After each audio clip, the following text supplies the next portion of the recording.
Sebastian Vettel and Red Bull. Max Verstappen might have more wins with Red Bull, but Vettel is somewhat still regarded as the better Red Bull driver. During his title winning years, everyone knows about his relationship with his teammate Mark Webber. But was their relationship as bad as the media makes it? Well, let's start in 2007 at the Japanese Grand Prix. Webber had food poisoning during this weekend, and he even vomited while he was driving in his car. Vettel would carry on during the race, and in a surprising second place under the safety car, Vettel, who was a rookie at Toro Rosso, would take him out after Hamilton's antics under the safety car in rainy conditions. Webber would retire, and Vettel would limp to the pit lane and retire. And Webber would blame Vettel's inexperience, saying that those kids, isn't it? Kids with not enough experience doing a good job and they fuck it all up. when Webber refers to kids, he probably is referring to Hamilton's braking and acceleration under the safety car that led to the contact, as well as when Vettel made contact with himself. Vettel would apologize to Mark, but it's not a great way to start the relationship. Obviously, for the 2009 season, Seb would replace David Coulthard as the Scotsman would retire after Vettel's stellar 2008 season with the sister team Toro Rosso. It would take only the third race for Seb to make his mark at Red Bull, ahead of his two retirements at the start of the season, which were accidents. He would win Red Bull's first race in a 1-2 in China, with Webber finishing second.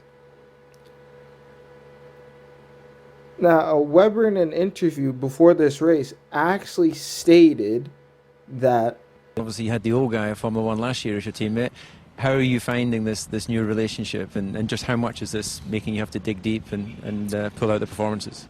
We got on well. Obviously, we want to fight like hell in terms of getting the maximum out of the car, and getting the best out of the car means the best out of each other in general. Now, 2009 would be a good season for both, as Red Bull would mount a title charge against the new Braun GP, but would fail.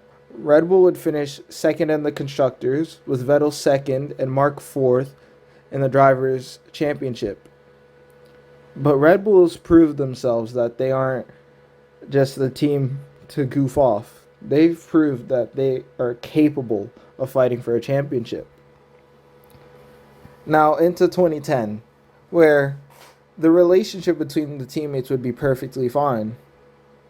And I believe I heard that they even bought the exact same Porsche together in Monaco. Even Adrian Newey, in his book, said that they were a winning combination. Webber reporting on the aerodynamics of the car, and Seb reporting on the tire, suspension, and engine drivability. So where did it go wrong? It would be in Istanbul, the next race after Monaco, where there were good points available for both. A potential 1-2 finish. Now, Vettel would go for an overtake and would make contact with Webber, which would start the souring of their relationship. Vettel would call the situation, or Webber, crazy, shown by his hand gestures when he retired. Marco and Horner would back Vettel in this situation, which would begin Mark to question the team's loyalty. The teammates would blame each other for the incident, and Webber would write a letter to Red Bull owner Dietrich Mateschitz about the factions that Webber believed was being created within the team. This would aggravate Horner as Webber went over Christian's head, and Mark's manager, Flavio Briatore, would say that having a washed-up old Australian dog take the title was not a part of Red Bull Racing's plans. Now at Valencia, Helmut will also tell Webber, "Mark, you're always shit at Valencia. Will this year be any different?" Heading into Silverstone, his relationship with Vettel would also take a blow with the famous front wing incident. Well, it is portrayed that Weber had his wing unfairly taken away, Newey would say differently in his book. Red Bull had brought two newly upgraded front wings, but the first one would be damaged before Seb even got to test it. Weber would try his in FP1 and opted to switch back to the original front wing, so Vettel would be given the new front wing. Adrian would also ask Weber's race engineer if they were going to use it for qualifying and why Mark didn't like it. Weber's race engineer said no, so it would be fitted to Seb's car. Vettel would take pole, but Weber would win, and in response to Horner's congratulations, Mark would famously remark, "Fantastic guys, stop down for number 2 driver, cheers." Newey also believes that the rivalry boiled over for Mark at the end of the season in Korea, where Vettel would pull away from Mark after the safety car would come in at the start of the race. Weber would push too hard and lose the car in a tremendous accident where he was hit by Nico Rosberg. This likely lost Mark the championship. The next race in Brazil, Weber's side of the garage believed that they should have team orders if Seb is ahead of Mark, because Mark currently has a better chance to win the championship. Vettel was still mathematically in, so he wanted to race as competitively as possible. Vettel would win in a 1-2 finish, and Red Bull would wrap up the constructors. Vettel would win in Abu Dhabi, and with Ferrari banking on Mark being their competitor for the title and following the offset strategy Red Bull employed to try to overtake Jenson Button, Alonso would finish 7th and Weber would finish 8th. Vettel would clinch the championship by 4 points. Now this would hinder Weber's mental state as he was ready to retire after winning the title and stop all negativity relating to his racing career. For 2011, he would struggle to adapt to the new Pirelli tires after Bridgestone left following the 2010 season, in a season where Vettel would dominate. 15 poles in 19 races, and breaking Nigel Mansell's record of 14 poles in 1992. Nige has a higher percentage of poles with 88% compared to 79% for Seb. Vettel would also take 11 wins, tie the record for most podiums with 17 with Master Michael, and his emphatic 2002 season where he'd have 100% podium percentage. His 89% podium percentage would also put him third behind Michael and Jim Clark for percentage of podiums in a total season. Combined with a record-breaking 392 points in one season, he would decimate Mark, who would only win the final race in Brazil, finish third in the championship with 258 points, have 10 podiums, and 3 pole positions. 2012 would not see problems with the teammates until the season finale in Brazil. By this time, Weber was 5th in the championship and out of contention for the title.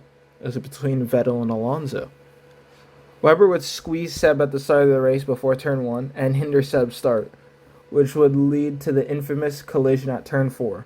Wide and off the track. And was that... It's a Red Bull! It's a Red Bull! It's Sebastian Vettel in the middle of the track! It's the worst possible scenario for Sebastian Vettel, who started on the second row and is now running right down at the bottom of the field. Vettel would receive massive damage but continue. With serious damage to the side pod, exhaust and floor damage, Vettel would march on. The exhaust gases could have set the bodywork on fire and erupt into flames if the exhaust was cracked. However, Vettel would go on to finish 6th in one of the most nail-biting finales in racing history and snatch the 2012 World Drivers' Championship from Alonso. Now, heading into 2013, the final clash would famously come in Malaysia, known as Multi 21. In a Red Bull 1-2 with Mark leading, team orders would be used, and Seb would be told, Sebastian, multi-map 2-1, multi-map 2-1, and look after your tyres, please. Vettel would have none of it, and he would battle Weber for the lead on lap 43. Weber would be frustrated with Seb's antics and say, Yep, that's good super. Okay, Mark, he was told. He was told. Vettel would take the lead on lap 46 in his first win of the 2013 season. Weber would slander him and Red Bull on the podium, saying, The team told me that the race was over, and we turned the engines down, and we go to the end. So I won a race as well, but in the end the team made a decision, which we always say before the start of the race is probably how it's going to be. We look after the tyres, get the car to the end, and in the end Seb made his own decisions today, and we'll have protection as usual, and that's the way it goes. So you were surprised when he came past you? Yeah, well, I turned my engine down and started cruising on the tyres, and then the fight was on. Vettel would apparently tell Weber that he fucked up so badly privately. Vettel would publicly apologize before retracting that statement in China, and he would say, I told the team straight after, I apologized for putting myself above the team, which I didn't mean to do. But yeah, there's not much more to say really. I don't apologize for winning. Bottom line is that I was racing, I was faster, I passed him, I won. Weber's manager and wife, Ann Neal, would ask Horner why he did not take action after the incident. Apparently, Horner and the team received a letter from Sebastian's lawyer that said Red Bull had breached his contract with the team orders in Malaysia, which possibly means Vettel had no team order clause in his contract, which is pretty interesting. Vettel would go on to dominate that season after Britain, taking 10 wins in 11 races, including the infamous 9 in a row in his only win in Germany, his home track. Vettel would win 13 races that season and tie Schumacher's record for 13 wins in 2004. He would break his own record of points scored in a season with 397. He'd also become the third driver to score consecutive Grand Slams and be the only one to do it in the modern era. Earned 16 podiums, 9 pole positions in his last Formula One championship. Weber, however, wouldn't win a race, would score 199 points, 8 podiums, 2 poles, and a third-place championship finish. Weber would retire from Formula One and go endurance racing after 2013. If you enjoyed this video, make sure to share it and press the subscribe button. If you liked the video, press the like button, and if you didn't, tell me why in the comments below. This is Lewis, signing out.